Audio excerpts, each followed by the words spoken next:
दिल्ली के सरकारी स्कूलों में किस तरह से होता है एडमिशन, गवर्नमेंट स्कूल्स में दिल्ली के किस तरह से एडमिशन प्रोसेस होता है, इस बारे में आज मैं आपको डिटेल्स दूंगी। तो वीडियो को अंत तक जरूर देखें। मेरे चैनल पे नए हैं तो please subscribe to my channel और बेल आइकन को ऑल पर जरूर प्रेस कर दें ताकि मेरे वीडियोस के सभी नोटिफिकेशंस आप तक जल्द से जल्द पहुंच जाएं।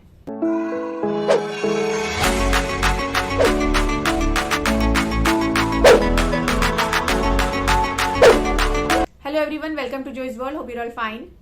आज की वीडियो में जैसे मैंने बताया दिल्ली के सरकारी स्कूलों में किस तरह से एडमिशन होता है, किन क्लासेस से एडमिशन होता है, इसकी जानकारी मैं दूंगी।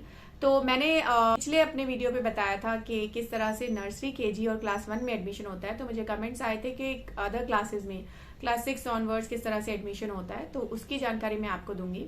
तो दिल्ली के सरकारी स्कूलों में 6, 7, 8, 9 6 to 9 का एडमिशन प्रोसेस होता है, जो कि अगर पिछले साल की बात करें हम 2021-22 की, तो ये एडमिशन प्रोसेस जो है ऑनलाइन हुआ था ड्यू टू द सिचुएशन। जैसी सिचुएशन थी कोविड की, इस वजह से ऑनलाइन प्रोसेस हुआ था। सो अभी तक इस साल के लिए कोई फॉर्म्स नहीं आए हैं। अभी हो सकता है ये प्रोसेस ऑनलाइन हो या ऑफलाइन भी हो सकता है, मतलब आपको एप्लीकेशन फॉर्म डाउनलोड करके जमा कराना हो सकता है जिस स्कूल में आप एडमिशन करवाना चाहते हैं। तो 6, 7, 8, 9 के एडमिशन के लिए आपको एक तो दिल्ली का निवासी होना जरूरी है, दिल्ली का रेसिडेंस प्रूफ आपको चाहिए होगा।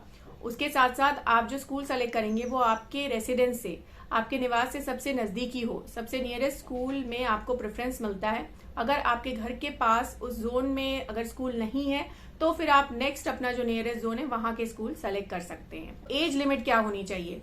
एज लिमिट क्लास 6 के लिए जो मिनिमम एज लिमिट है वो 10 इयर्स और लेस देन 12 इयर्स, मतलब मैक्सिमम 12 इयर्स से कम होना चाहिए बच्चा क्लास 6 के लिए। फिर क्लास 7 के लिए मिनिमम एज होनी चाहिए 11 years and less than 13 years. Class 8 के लिए 12 years minimum age and less than 14 years.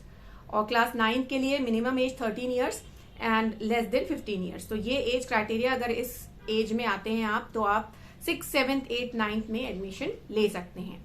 अब इसके बाद जो है डॉक्यूमेंट्स, क्या क्या डॉक्यूमेंट्स आपको लगेंगे एडमिशन के लिए। तो एक पासपोर्ट साइज फोटो बच्चे का, फिर क्लास 6 से लेकर 8 तक आपको स्कूल लीविंग सर्टिफिकेट, जो कि होता है ट्रांसफर सर्टिफिकेट, जो पिछले स्कूल में बच्चे ने पढ़ा है वहां से मिलती है। अगर ये ना हो तो आप बर्थ सर्टिफिकेट दिखा सकते हैं बच्चे का। अगर बर्थ सर्टिफिकेट भी ना हो तो एक अंडरटेकिंग बाय द पेरेंट्स, मतलब पेरेंट्स को लिखकर देना होता है डेट ऑफ बर्थ बच्चे की, ये पेरेंट्स के द्वारा लिखा हुआ होना चाहिए। ये क्लासेस 6 to 8 के लिए है। अब क्लास 9 के लिए स्कूल लीविंग सर्टिफिकेट कंपलसरी है। आपने 8th जिस क्लास से की है वहां का सर्टिफिकेट, स्कूल लिविंग सर्टिफिकेट, जो कि होता है ट्रांसफर सर्टिफिकेट, वो दिखाना होगा। अब होती है marksheet of previous class.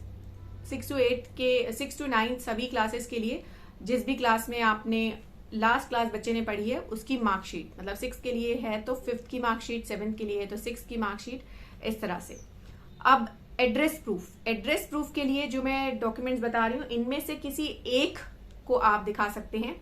BPL या राशन कार्ड पेरेंट्स के नाम पर जिसमें के बच्चे का नाम मेंशन होना चाहिए। डोमिसाइल सर्टिफिकेट आइदर पेरेंट्स का या बच्चे का। Voter ID, any of the parents, किसी भी पेरेंट का voter ID. Electricity bill, MTNL phone bill या वाटर बिल, किसी भी एक पेरेंट के नाम पर। उसके बाद पासबुक चाइल्ड का या पेरेंट्स का। आधार कार्ड चाइल्ड का या पेरेंट्स का। ड्राइविंग लाइसेंस किसी भी एक पेरेंट का, जिसमें कि एड्रेस प्रूफ जहां आप रह रहे हैं दिल्ली का वो होना चाहिए। फिर कास्ट सर्टिफिकेट, अगर आप SC, ST या OBC को बिलोंग करते हैं तब आपको कास्ट सर्टिफिकेट दिखाना होगा, नहीं तो ये जरूरी नहीं है। फिर सर्टिफिकेट ऑफ डिसेबिलिटी, अगर विकलांग बच्चा है, दिव्यांग बच्चा है तो उसके लिए सर्टिफिकेट ऑफ डिसेबिलिटी दिखाना होता है, ये भी एक जरूरी डॉक्यूमेंट होता है। तो एड्रेस प्रूफ के लिए इन सारे डॉक्यूमेंट्स में से कोई एक डॉक्यूमेंट आपको लगेगा। सो ये हो गई जानकारी डॉक्यूमेंट्स की। अभी जैसे कि मैंने आपको बताया, अभी कोई भी नोटिफिकेशन नहीं है। DOE की वेबसाइट जो है www.edudel.nic.in, इस पर ही सारा नोटिफिकेशन आता है सरकारी स्कूल में एडमिशन के लिए भी। तो सरकारी स्कूल में एडमिशन जब होंगे तो वहां पे नोटिफिकेशन आ जाएगा। मैं भी आपके लिए वीडियो लेकर आऊंगी। जैसे ही एप्लीकेशन फॉर्म निकलते हैं, आप डीओई की वेबसाइट से भी फॉर्म ले सकते हैं और अपने नजदीकी गवर्नमेंट स्कूल, सरकारी स्कूल से भी जहां आपको एडमिशन कराना है वहां से भी आप एप्लीकेशन फॉर्म ले सकते हैं। अब ये है कि जब आप अप्लाई करते हैं तो ये जरूरी नहीं है कि अप्लाई करने पर आपका एप्लीकेशन जो है कंफर्म, मतलब एडमिशन जो है कंफर्म हो जाता है। ये है कि अवेलेबिलिटी ऑफ सीट्स पर डिपेंड करता है कि कितनी सीट्स उस स्कूल में अवेलेबल है, उस हिसाब से फिर आपको एडमिशन मिलता है।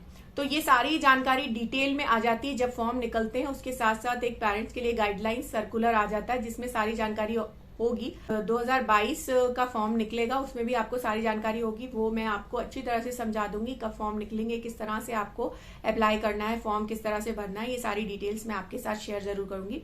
ये आई होप कि आपको जो कंफ्यूजन है, जो जानना था कि किस तरह से एडमिशन होते हैं, उसके लिए आप के लिए हेल्पफुल होगा ये वीडियो। दूसरों के साथ जरूर शेयर करें, किसी न किसी के हेल्पफुल हो सकता है। वीडियो पसंद आया होगा तो do hit the like button. आज के लिए इतना ही।